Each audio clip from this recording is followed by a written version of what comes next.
바로 말씀 시작하도록 하겠습니다. 네, 감사합니다. 안녕하십니까? 네, 행복한 안식일입니다. 오늘 아침에 안교장님께서 저희 순천 참빛교회는 도시교회다. 이 명절 때만 보면 우리 교회가 도시교회인지 시골교회인지 알 수 있다 했는데, 오늘 또 이렇게 그렇지 않은 게 손님이 또 우리 저희 순천 참빛교회를 찾아주셨습니다. 진심으로 환영하고 특별히 멀리서 오셨어요.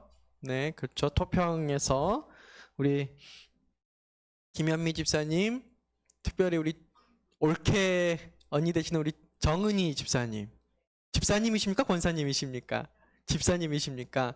저번에 미스바에서 한번 배웠고, 또 얼마 전에 통화 한번 했었었고, 또 이렇게 우리 교회까지 찾아주시니까 참 저희는 해드리는 건 없는데 하나님께서 또 이렇게 인도해 주시고 있다라는 생각이 들어서 또 많은 감사함과 또 책임감을 느끼는 것 같습니다. 오늘은 추석의 계절, 추수의 계절, 네. 추석을 보내면서라는 제목으로 하나님의 말씀을 대언하고자 합니다. 오늘의 본문 말씀 레위기 23장 22절 말씀을 보시겠습니다. 레위기 23장 22절 말씀입니다.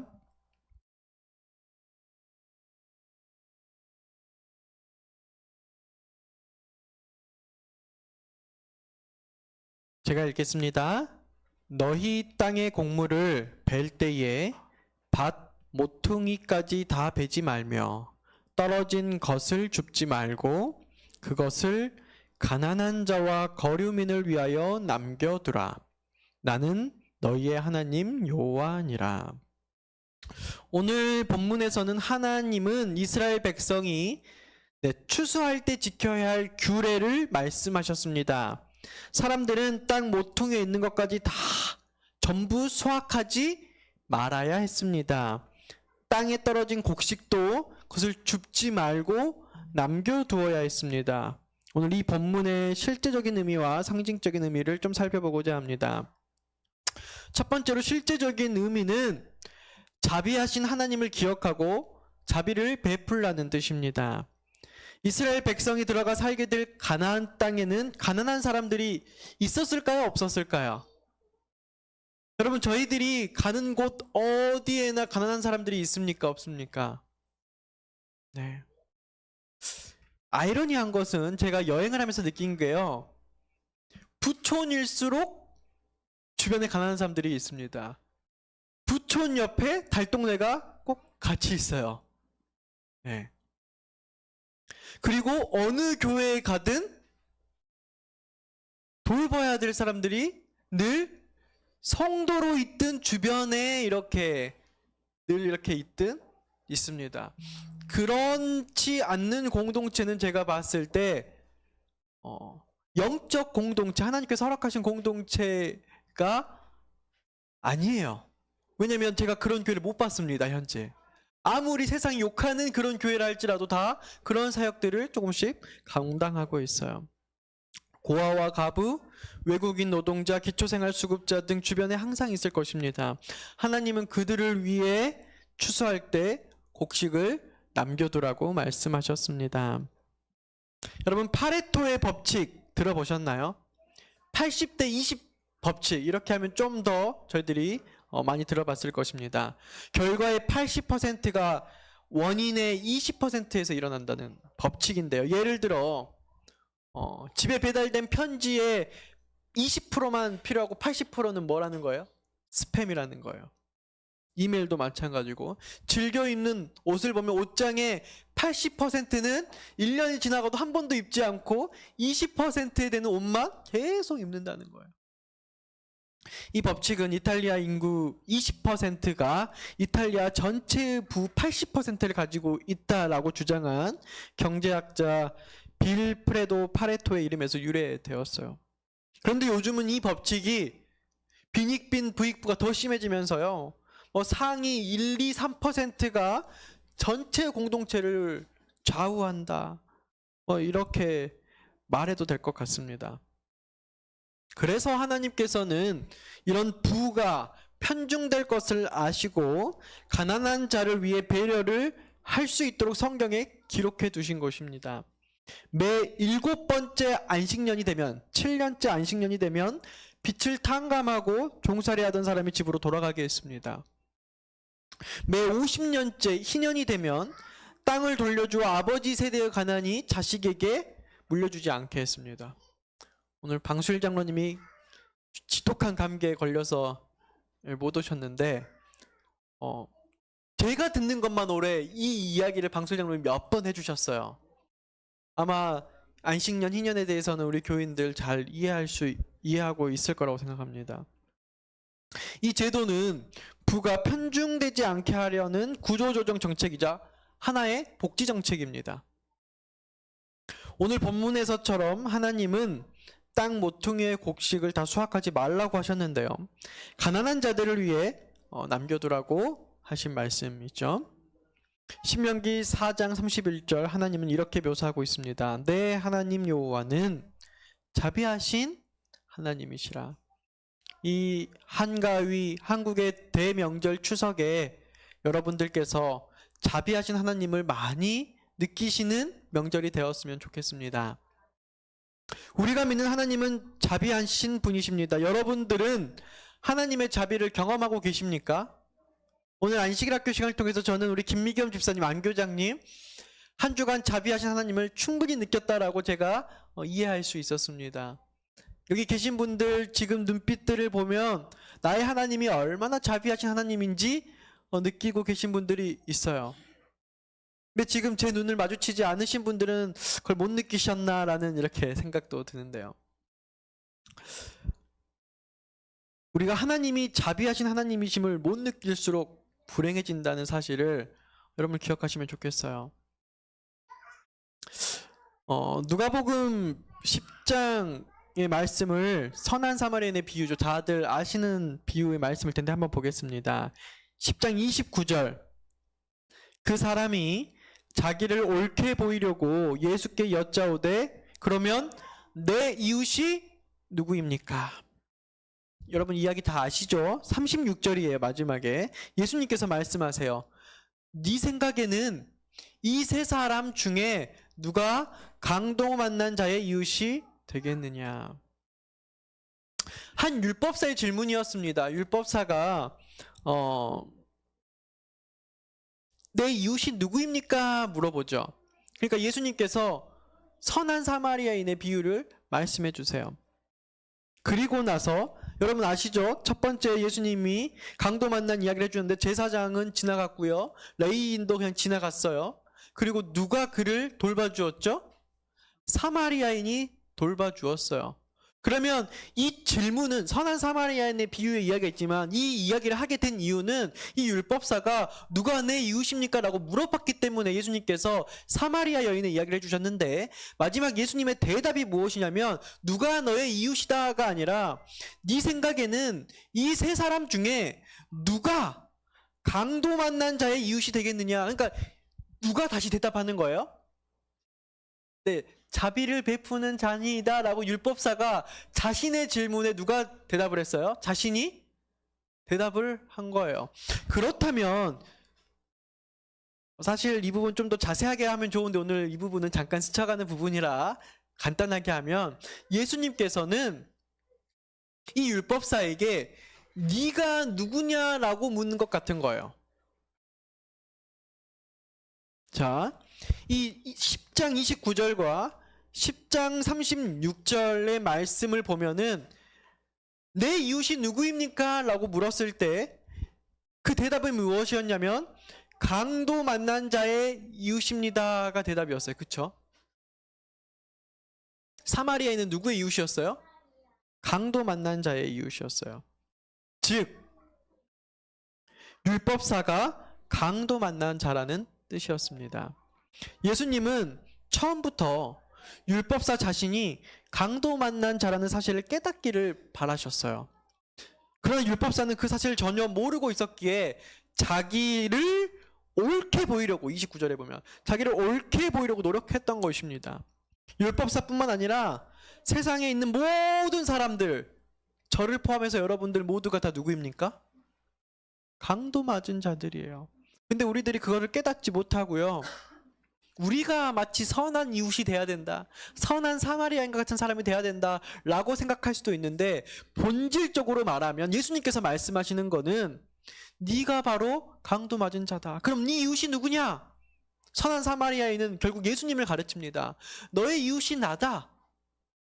너에게 필요한 사람이 나다. 그러니까 우리 모두가 누가 필요한 사람들이에요? 강도 맞아서 쓰러져서 정말 살기 힘들고 곧 죽어가는 그 사람이 나라는 걸 깨달으라는 거예요. 그리고 그걸 깨달으면 너의 이웃이 바로, 너를 돌봐주는 사람이 바로 누구다? 너가 그렇게 무시했던, 너가 그렇게 경멸했던 그 예수다. 여러분이 우리들이 약도를 통해 잘 모르는 곳을 찾아갈 때 제일 먼저 무엇을 찾을까요? 네? 내가 어디 있는지를 알아야 그 지도를 볼 수 있는 것입니다. 그렇죠? 내가 여기 있는지를 알아야 그 다음 내 가는 경유지가 됐든 목적지가 됐든 그곳을 찾아가는 거예요. 내가 어디 있는지 모르면 목적지를 아무리 잘 알고 있어도 우리가 거기를 찾아갈 수가 없어요. 인생도 마찬가지입니다. 예수를 믿는 신앙도 마찬가지인 것 같습니다. 나의 위치, 나의 현재 상태가 어떠한지 아는 것이 제일 중요해요. 그런데 율법사처럼 저희가 어떻게 알고 있다고요? 나 정도면 성경 다 꿰뚫고 있지, 십계명 다 꿰뚫고 있지, 나 정도면 누가 와도 성경 물어봐도 내가 탁탁탁 다 알려줄 수 있지. 그러면서 내가 예수님 보이기에 좀 어떤 사람이 되고 싶어서 좀 더 멋진 목사, 좀 더 훌륭한 목사, 좀 더 다른 교회들보다 더 나은 목사 혹은 장로 혹은 그리스도인이 돼 보이게 하려고 내가 좀 더 선한 사마리아인처럼 돼 보려고 좀 이렇게 산다는 거예요. 근데 그보다 그 먼저 할 일이 무엇이냐면 내가 누구인지, 내가 어떤 상태인지 잘 아는 것입니다. 실물교일이라는 이 책에 보면은 이런 글이 있어요. 이 사마리아 사람은 누구를 대표한다고요? 그리스도를 대표한다. 우리의 구주께서는 인간의 사랑이 필적할 수 없는 크신 사랑을 우리에게 나타내셨다. 우리가 상처를 입고 죽게 되었을 때에 그분은 우리를 불쌍히 여기셨다. 그분은 우리를 피해 지나가지 않으셨으며 우리로 속절없이 아무 소망도 없이 죽도록 버려두지 않으셨다. 그분은 온 하늘 천군의 존경을 받으시던 거룩하고 행복한 하늘집에 머물러 계시지 않으셨다. 그분은 우리의 상처를 보시고 이를 고치시려고 인류의 상징을 당신 자신의 일처럼 돌아보셨다. 인류 전체가 사단이란 강도를 만나 다 죽게 되었습니다. 그래서 요한계시록 3장 17절에는 우리가 다 뭐하다고요? 곤고하고 가난하고 눈 멀고 헐벗었다라고 이렇게 표현하고 있어요. 그런 불쌍한 우리를 예수님께서는 피해 가시지 않으셨어요. 다가오셔서 치료해 주셨습니다. 그것이 바로 십자가예요. 그래서 우리는 모두 예수님의 자비를 입은 사람입니다. 자비를 베푼 자에게 자비를 받은 사람이에요. 그리고 예수님께서, 그리고 사마리아 여인께서 떠나갔죠. 내가 다시 올 때까지 이 사람을 잘 돌봐주면 내가 와서 그것을 세말이라. 저는 예수님께서 하늘로 올라가시면서 우리에게 성령 보혜사를 주심이 저는 이 비유라고 생각합니다. 그리고 또한 하나님께서 우리에게 자비를 베풀면서 남은 자손으로서 우리에게 세상의 사명을 맡겨준 것이 다녀와서 내가 재림의 날에 세말이라. 저는 그렇게 이해할 수밖에 없어요. 이 사마리아인의 비유를요. 여러분, 이 식물이 자라나는데 오늘 김용국 집사님도 못 오셨어요. 고향을 가신 것 같아요. 늘 이 김용국 집사님이 단에 서셔서 식물의 비유를 하시면 정말 그렇게 재밌을 수가 없어요. 본업이 농사인 것 같아요. 가만 보면 직장은 취미로 다니시고, 이 식물이 자라는데 최소 양분의 법칙이라는 게 있어요. 뭔 말이냐면은 식물이 자라나면 여러 가지가 필요하죠. 햇빛, 물, 토양, 날씨, 습도 이런 게 다 필요한데 이 법칙은 공급이 가장 약한 것에 식물 성장이 제일 영향을 받는다는 거예요. 예를 들어 영양, 수분, 온도, 흙이 다 좋은데 햇빛이 부족하면 부족한 햇빛 때문에 식물이 그만큼만 자란다는 거예요. 여러분, 여기 쇠사슬 고리가 있습니다.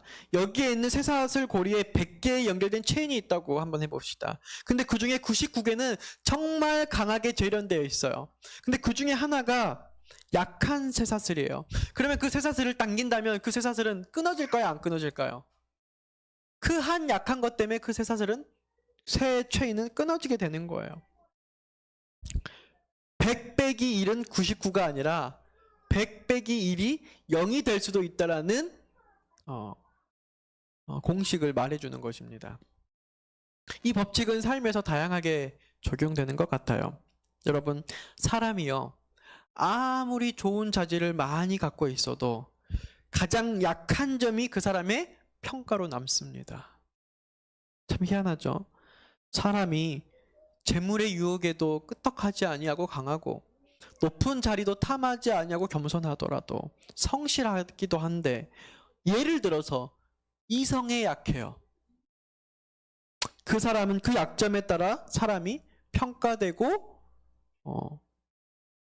이렇게 평가되는 것이죠. 강점이 강점으로 어필되지 아니하고 약점이 기억된다는 사실입니다. 제 말이 맞습니까? 그래서 잘하는 거를 잘하는 것도 참 좋은데요, 약점을 보완하는 것도 참 중요한 것 같아요. 그래서 사람들이 서로 억울해해요. 내가 잘한 것도 참 많은데. 그 부부간에 다 마찬가지고 교회에서 마찬가지예요. 이 지도자와 이 교회 성도들 간에 혹시 어려움이 생길 때도요, 그 지도자들이 다 못했을까요? 잘하는 게 참 많았을 텐데요, 어떠한 그 연약점이 그 서로 보완해 줄 수 있는 단계를 넘어서는 순간 이제 그 강점은 아무 문제가 없어요. 설교를 아무리 잘해도 도덕적으로 문제가 있으면 목회자들은 혹은 돈 문제, 이성 문제, 혹은 정직성에 대한 문제, 부부간에도 마찬가지로 아무리 돈을 잘 벌고 육아를 돕고 막 한다라도 어떤 신뢰성 문제, 한 가지 문제. 근데 이게 조직에서도 마찬가지예요. 조직에서도. 이 교회가 영적으로 얼마나 강한 공동체일까는 그 교회 목사님의 설교로 판단되지 않는 것이 아니고, 그 교회 장로님들의 수준으로 판단되는 것이 아니고, 그 교회의 믿음이 가장 약한 사람의 정도에 따라 교회의 영적인 힘이 결정되는 것입니다. 그래서 저희들은 약자를 잘 볼 필요가 있어요.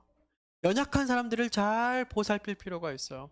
여러분, 여기 있는 이 물동이, 이거 교회 성장학에서 자주 말하는 예인데요, 이 물동에 물을 끝까지 채우려면 어디가 보완돼야 되죠? 가장 낮게 있는 데를 보완해야지 높게 올라가요. 위에 있는 것들이 문제가 아닌 거예요. 그래서 저희 교회도 어디가 가장 약한지를 살펴봐야 됩니다. 보니까 이제 어쨌든 대회 홍보를 잘하기 위해서 저희 교회는 어린아이가 정말 많이 있고요, 정말 반주자가 7명이나 있고요, 정말 헌업 앞에서 정말 많은 교회들이 부러워할 요소들이 정말 많아요. 그런 점을 지켜 세우는 것은 정말 필요한 일이라고 생각합니다. 제가 홍보부에서 일하는 사람으로서 정말 꼭 필요한 일이에요. 그러나 내면적으로는요, 반드시 살펴야 할 것이 저희들의 약점이 무엇이냐는 거예요. 이 교회의 부족한 점이 무엇이고 교회의 연약한 점이 무엇이냐, 그것을 보완하지 않으면 이 분위기 좋은 것도 한순간일 뿐 계속 분위기를 올려놓으면 거기서 셀 수밖에 없는 거예요. 교회도 누군가 특정 사람들이 굉장히 훌륭해지고 굉장히 믿음이 성장하는 것 같아도요, 어떤 한 믿음 연약한 사람이 굉장히 삶에 어려움을 겪고 있고 그것이 자꾸 놓치고 때로는 어려움이 있는데, 그것을 간과하기 시작하면, 그저 모른 척하기 시작하면 그 영향이 결국 어디에 미치는 거예요? 다 미치는 거예요. 그 조직에 미치고 그 공동체에 미치는 거예요. 이것은 우리 몸을 봐도 잘 알 수 있습니다. 몸이 다 건강한데 한 부분만 약해요. 그러면 반드시 시간이 지나면 거기서 뭐가 생깁니까? 병이 생겨요. 그럼 그 병이 생기면은요, 아무것도 할 수 없어요. 여러분들 경험해 보신 분들은 잘 알 거예요. 그리고 경험해보지 않는 분들은 이것을 간과하다가 나중에 큰일 날 수도 있어요. 그쵸? 그러니까 약점을 보완한다는 것은 굉장히 중요한 것입니다. 더불어 오늘 제가 하나님의 말씀을 대언하고 싶은 핵심은 약한 사람을 잘 챙기자라는 것입니다. 이것이 바로 하나님이 이스라엘 하늘 공동체에게 주신 명령이고 오늘 우리들에게 주시는 명령입니다. 특히 수확의 계절, 많은 것이 풍족해 보일 때 더 그렇습니다. 그런데 자비와 사랑을 베푸는 것이 다 알아요. 이거를 몰라서 제가 설명하는 게 아닙니다. 이거 모르신 분 한 명도 없으실 거예요. 근데 그게 쉽지가 않습니다. 이게 마음대로 되지가 않아요. 그래서 우리가 자비하신 하나님을 더 많이 바라보아야 한다는 사실입니다. 그분의 자비하심을 보고 그분을 바라볼 때 그분께서 저희들에게 힘을 줍니다. 제가 소개했던 실물교훈 384페이지 이런 게 적혀 있더라고요. 자아가 그리스도께 몰입될 때 사랑은 저절로 생겨나게 된다. 이거 한번 경험해 보신 분 한번 손 들어 보세요. 아무도 없어요? 그럼 다 거짓 교인들인데. 이것을 경험했기 때문에 오늘 우리가 예배하러 오고 하나님께 기도하고 그리스도인으로 살아가는 것 아닙니까? 이것 경험함 없이 제 생각에 교인 될 수 있는 사람 아무도 없습니다. 왜 내 시간 내서 이 교회에 오죠? 왜 내 것이라고 생각하는 것을 하나님께 드리죠? 이게 다 하나님께서 우리에게 자비로 주신 것임을 우리가 고백하기 때문에 우리가 그리스도인들로서 이렇게 살아가는 것이에요. 지난주 설교했던 연장선으로 우리가 그러한 것을 경험했지만 그러한 것이 형식화되지 아니하고 그것을 날마다 기름을 채우는 것이 중요한 것입니다. 그리스도께서 거하시는 마음에는 사랑의 결핍이 일어날 수 없어요. 기름이 떨어지지 않는 것이에요. 그렇기 때문에 저희들이 알았기 때문에 그것을 유지하는 것이 아니라 날마다 그 촛불의 심지를 자르면서 매일 기름을 채워야 하는 것입니다. 이 아름다운 계절에 우리 마음이 그리스도께서 거하시도록 다시 한번 이 시간 성령 하나님을 초청하는 시간이 되었으면 좋겠습니다. 사단이라는 강도를 만난 우리를 치료해 주시고 지금도 치료를 계속해 주시며 또다시 끝까지 너를 돌보겠다고 약속해 주시고 사람을 붙이시고 그 약속을 잊지 않으시고 다시 돌아와서 그 강도 만난 자를 살피시는 그 예수님을 저희들이 기억했으면 좋겠습니다. 그래서 우리가 받은 축복을 주변의 약한 사람들에게 넉넉하게 나눌 수 있으면 좋겠습니다. 두 번째로 오늘 보면 상징적인 의미입니다. 이 봉사와 섬김, 희생을 통해 사람이 그리스도인이 된다는 것입니다. 오늘 본문이 기록된 레위기 23장에는 7가지의 이스라엘 절기들이 나와 있어요. 사실 그 부분 잘 살펴보면은요. 근데 이 7절기는요, 예수님이 우리 인류를 구원하시는 구속의 시간표로 상징적으로 인용됩니다. 예를 들어 유월절은 십자가고요. 오순절은 성령 강림으로 성취되었습니다. 그렇다면 오늘 본문 역시 상징적으로 적용이 가능하다는 뜻인데요. 마태복음 3장 12절을 보겠습니다. 손에 키를 들고 자기의 타작마작을 정하게 하사 알곡은 모아 곡간에 들이고 쭉정이는 꺼지지 않는 불에 태우시리라. 여기서 알곡과 쭉정이는 사람을 가리킵니다. 사람이 곡식이라면 예수님은 무엇으로 비유되고 있죠? 네, 추수하는 농부이십니다. 그래서 요한계시록 14장 14절에 예수님께서 무엇을 들고 있어요? 낫을 들고 있잖아요. 예수님께서 실제로 재림하시는 그때에 낫을 들고 오신다는 게 아니에요. 그러면 무서워서 예수님께 못 갈 것 같은데, 이거는 예수님께서 우리를 추수하신다라고 하는 농부로서의 비유를 상징적으로 설명하는 것입니다. 올해 들어 들려오는 소식을 보니까, 뉴스를 보니까 농민들이요, 수확을 못하고 포기하는 경우가 많이 있다고 합니다. 왜 그럴까요? 작년에는 실제로 농산물들이 매우 안 좋았어요. 근데 올해는 일찍이 비가 오고 해가 지금 이렇게 비쳐서 우리를 힘들게 하지만 뭐에는 좋은 거예요? 과일들 당도에는 좋잖아요. 그러니까 지금 일본과 중국은 또 흉년이랍니다. 태풍이 오고 막 수해가 와서 하나님께서 한국을 왜 이렇게 보호해 주시는지 감사하기도 하고 무섭기도 하고 진짜로요. 저희 최근에 큰 이런 것들이 다른 나라에 비하면 많이 없었어요. 올해도 풍년일 거라고 합니다. 근데 풍년이라 좋아야 되는데 풍년이라 농부들이 울상이라고 하는 거예요. 네, 수확의 계절, 가을이 다가왔습니다. 그런데 요즘 농촌에서는 수확의 기쁨 대신 한숨 소리가 가득합니다. 쌀값 하락 때문입니다. 우리나라 중북부 최대 곡창지대인 철원에서는 논을 갈아엎는 일까지 벌어졌습니다. 박성은 기자입니다. 누렇게 익은 벼가 고개를 숙인 철원 평야. 논에 커다란 기계들이 잇따라 들어갑니다.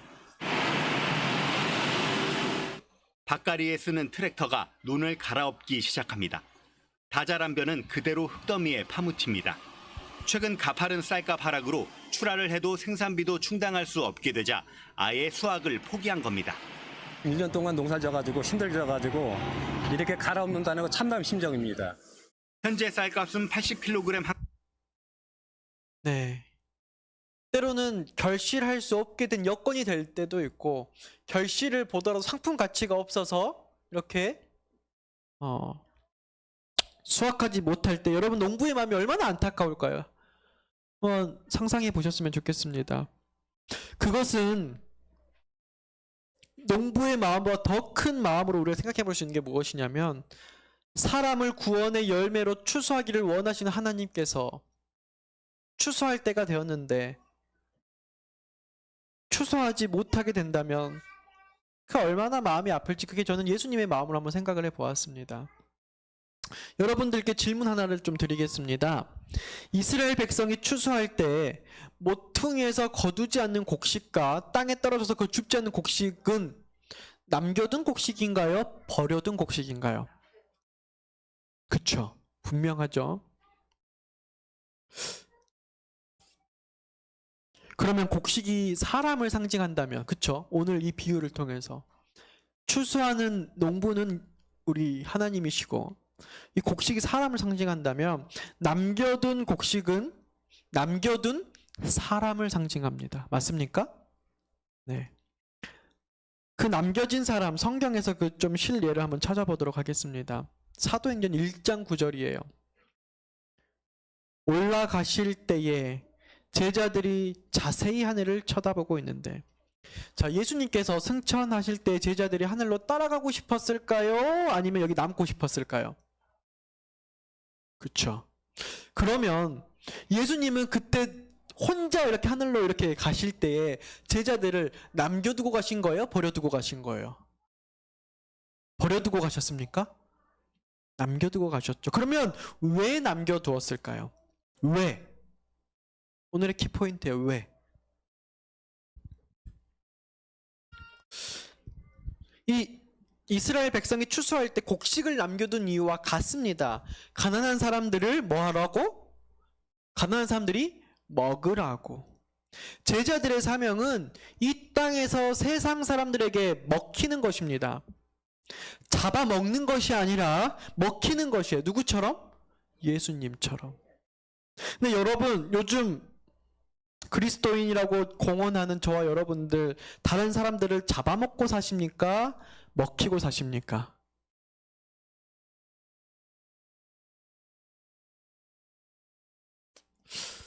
해가 지날수록 제가 느끼는 게요, 경쟁이 너무 치열해집니다.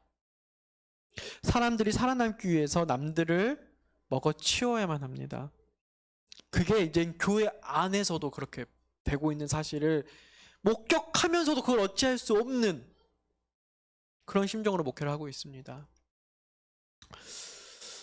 그러면서 저도 어른이 돼간다고 하면서 그것 마음도 점점 무뎌지는 것도 그렇게 받아들이는 것조차 때로는 마음 아플 때가 있습니다. 그런데 성경은 남겨진 제자들의 사명이 먹히는 것이라고 말해요. 너를 남겨둔 이유는 가난한 사람들이 혹은 배고픈 사람들이 필요한 사람들이 그것을 먹게끔 하라고 남겨두었다고 말해요.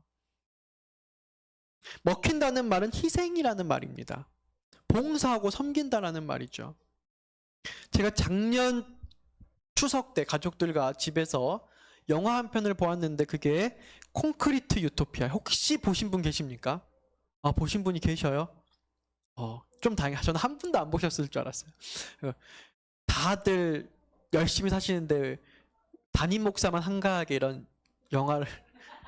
근데 제가 아마 마지막 본 영화인 것 같아요. 저도 잘 못 보는데 가족들끼리 오랜만에 하도 막 이러니까 우리 같이 영화 한 편 보자 해서 요즘은 극장 안 가도 TV 틀면 돈 결제하면 보잖아요. 그래서 그렇게 봤던 영화인데 제가 이걸 보면서 충격을 받았어요. 사실은 이걸 보면서 영화를 본 게 아니라 그냥 대쟁투가 계속 느껴지는 거예요. 무슨 내용이냐, 판타지인데요. 이 아파트 외에 그 주변의 모든 아파트가 재난으로 인해서 다 무너졌습니다.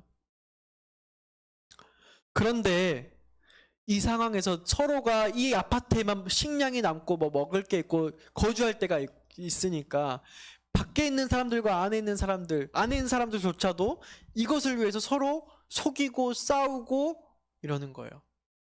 그러니까 이곳에 사는 사람들이 어디냐면 천국인데 이 사람들 착각하기로. 왜냐면 여기는 잘 곳이 있고 무너지지 않는 주거지가 있고 먹을 것들이 그나마 좀 버텨가고 있으니까 천국인데 여기서 엄청 싸우는 거예요. 자기들끼리 서로 속이고. 왜냐? 이제 곧 고갈돼 가니까. 그리고 마지막에 어쩔 수 없이 나가봤는데 여기가 천국이었다는 거예요. 왜 천국이었어요? 여기는 서로가 없는 상황에서 내 것을 서로 주고 나눠주고 돕고 사는 상황이었던 거예요. 뭐 이걸 제가 다 설명하기는 어렵지만 대략적으로 제가 설명하고 싶은 부분이 그런 부분입니다. 저는요, 이 세상 마지막 때 말세에는 빼앗는 자와 나눠주는 자가 공존할 것이라고 생각을 합니다. 물론 힘들죠. 다 강도 맞았기 때문에 사실 나눠줄 것이 없어요. 그럼에도 불구하고 그것마저도 빼앗는 자와 나눠주는 자, 강도 맞는 자와 자비를 베푸는 자와 공존하는 것처럼 그 사이에서 그마저도 빼앗는 자와 나눠주는 자가 공존할 것입니다. 사진 잘 나왔죠? 네, 누군지도 내 자신을 잘 알아야 돼요. 이거 보면 난지 알아야 됩니다. 우리 이경숙 성도님이신데요. 뭐 저는 이경숙 성도님 한 분의 이야기를 잠깐 할 테지만 이경숙 성도님의 얘기를 하는 게 아닙니다. 사실은 우리 교회 전반적인 얘기를 다 하는데 상징적으로 하는 거예요. 어쨌든 제가 교회에 발령나고 지금 1년이 채 안 됐는데 처음 왔을 때 이경숙 성도님은 교회에 나오지 않았습니다. 그런데 지금은 제가 보기에 정말 열심히 신앙생활 하십니다. 제가 보기에 그래요. 이경수 성도님이 아니었으면 지금 골든벨에 관련된 분위기는 뭐 누가 이끌 사람도 없습니다. 그리고 합회에서 이렇게 무슨 행사 있을 때 저한테 전화가 와요. 순천 참빛에서 연락이 왔는데 이렇다. 제가 가만 보니 다 이경숙 성도님이에요. 제가 교회 단톡방에 어쨌든 모든 정보를 나중에 정보를 안 올려서 제 탓이라 할까봐 그게 누군가 신청을 하든 하지 않든 그게 우리 교회에 누가 할까라는 생각도 있지만 우선 다 올리고 보거든요. 사실 제가 그 정보를 전달할 때에는 우리 교회에 해당되는 사람이 없다라고 다 이렇게 올리는 게 대부분이에요. 그러나 누군가 내가 잘못 생각할 수도 있겠지, 누군가는 또 이게 필요할 수도 있겠지라고 올리는데 이렇게 막 이 말은 뭐냐면 지금 교회 일이 교회에서 사는 게 행복하다라는 뜻이에요. 교회에서 뭔가를 하는 게 즐겁다라는 뜻입니다. 추구하는 게 있다라는 거예요. 그런데 이경숙 성도님이 이렇게 되기까지는 제가 확실하건대 분명히 우리 교회의 어떤 이웃들로부터 사랑과 희생을 느꼈기 때문입니다. 왜 이 사람이 나에게 이런 사랑을 주지? 왜 이 사람이 나에게 이런 희생을 주지라는 것을 느끼고 그것을 예수님을 보았기 때문에 이 교회에 마음이 온 거고요. 그리고 그 마음을 동일하게 내가 누군가에게 나눠주려고 계속 틈만 나면 하는 거예요. 보통 교회에 나오면서 2, 3년쯤은 되고 한 5년은 돼야지 식사 당번 시키지 않습니까? 근데 시킨 것도 아니고 본인이 하겠다 그래요. 그분이 뭐 여러분 계시죠. 뭐 초대하겠다, 밥 대접하겠다 그래요. 제가 아직도 우리 교인들 집 재직들 중에 밥 못 얻어보신 분들이 있는데 우리 이경 성도님 집만 가서 제가 팥죽 먹어봤죠? 칼국수 먹어봤죠? 또 오라 그러잖아요, 여름 지나면. 근데 제가 다시 한번 말하지만 이경숙 성도님만 이러면 제가 말 못합니다. 이렇게 설교하는 순간 난리가 나요. 시키지 말.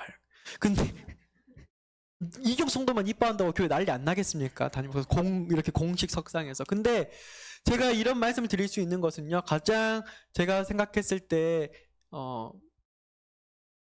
믿음이 어린 사람을 제가 횟수로, 믿음 우리가 가늠할 수 없지만 이렇게 체크한 거고요. 제가 보기에 여기 계시는 모든 분들이 어쨌든 제가 교회 온 기점으로 그런 상황으로 가고 있다는 것을 제가 느끼는 거예요.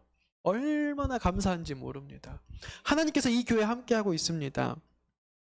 교회가 프로그램이 많이 있어서 성장하는 것이 아닙니다. 그 프로그램을 운영하기 위해서는 거기 뭐가 들어가죠?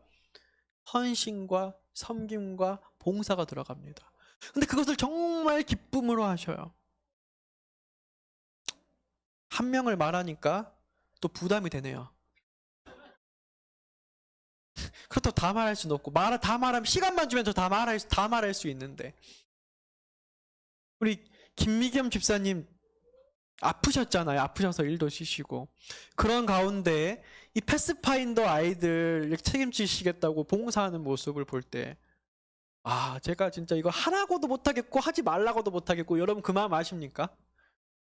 형편을 봤을 때 하지 말라고 하고 싶은데 교회를 봐서는 해야겠고. 근데 그 아름다움으로 하시는데, 오늘 아침에 그 짧은 간증 속에서 하나님을 보고 그 일을 했던 하나님께서 더 큰 행복을 주시는 거예요. 우리 송봉기 장로님, 제가 장로님이라고 부르지만 집사 부리듯이 부리고 있습니다. 매번 뭐 교회차 뭐 검사 맡고 와라, 뭐 해달라 거의 제가 진짜 그렇게 하고 있는데, 제가 다 알지 못하지만 제가 느껴지는 목회자로서 하나님께서 주시는 그 형편을 다 알면서도 우리 최수영 집사님네 가정, 우리 여기 계시는 정말 모든 분들 한 분 한 분이, 우리 김경자 집사님, 김상규 장로님은 김상규, 우리 변현숙 집사님, 정홍균 집사님까지, 와, 진짜 그 모든 곳에 필요한 사람 한 명 한 명들이 이렇게 해주시는 거예요. 그래서 저는 이 교회가 보이는 것과 상관없이 확실하건대 남은 자손의 사명을 감당하는 교회라고 생각을 하고 있습니다. 한 주석에 이렇게 사도행전 1장을 이렇게 주석했어요. 그들을 위하여 기도하는 크신 한 친구가 하늘에 있다는 것을 제자들이 알았으니 그것이 얼마나 큰 기쁨의 근원이 되었겠는가.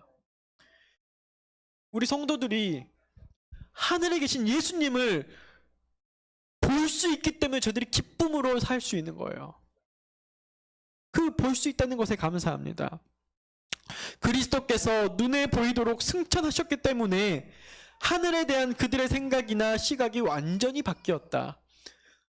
다 그냥 그렇게 생각하는 하늘이 있는데, 진짜 하나님께서 그 하늘로 올라가신 것을 본 제자들은 완전히 하늘에 대한 생각이 바뀌었고, 그것이 바뀌니 세상에 살아가는 방식이 바뀐 거예요. 오늘날 우리도 마찬가지예요. 우리들의 예수님, 하나님께서 하늘에 어떻게 올라가시고 하늘 성소에서 어떻게 지금 중보 사역을 하고 계시고, 그 하나님께서 보내신 성령 보혜사가 오늘날 우리들에게 어떤 역할을 해주시는 줄 우리가 그것을 알고 보는 사람들은 그 기쁨이 충만하여 저희들의 의로서가 아니라 하나님께서 주신 축복으로 저희들이 헌신과 봉사와 희생의 삶을 산다는 것입니다. 왜 너만 하고 너는 쉬고 나는 하고 누구는 안 하고, 이게 아니에요. 그런 말이 나올 수가 없어요. 내가 너무 기뻐서, 내 것이 아니라서, 내 시간이 내 것이 아니고, 내 몸이 내 몸이 아니고, 내 지갑에 있는 돈이 내 돈이 아니라서 우리가 이런 아름다운 영적 공동체에서 아름다운 안식일을 보낼 수 있는 것입니다. 김난도 교수가, 제가 이 책을 군대에서 읽었는데요, 1000번을 흔들려 어른이 된다는 책에서 90페이지에 이런 말이 있어요. 인생이 본질적으로 힘들다는 생각이 들 때마다 나는 사랑하는 사람들을 생각한다. 전 군대에서 진짜 힘들었거든요. 근데요, 지금 아이 둘 낳고 이렇게 살아가는데 그때는 군대로 돌아가고 싶더라고요. 아무 걱정 없이 먹여주고 재워주고 책임질 사람 없이 시키는 일만 하면 되는 그거.